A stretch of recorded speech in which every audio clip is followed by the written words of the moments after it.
Verifying your ZenGo wallet ensures your account is secure and fully functional. ZenGo uses facial biometrics instead of private keys or seed phrases, so verification involves setting up your facial scan and linking your email. Here's how to do it.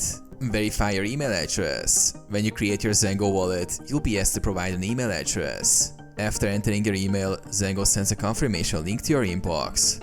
Open the email and click the link to verify your email address. This step is crucial as your email serves as a recovery method for your wallet. Set up facial recognition.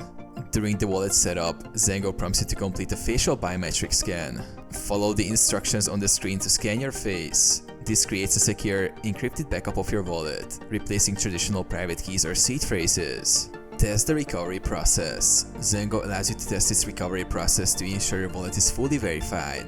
Go to Settings, select Test Recovery, and follow the steps to simulate recovering your wallet using your facial scan. Add funds to start using. Once your email and biometrics are verified, your ZenGo wallet is ready to send, receive, and manage cryptocurrency.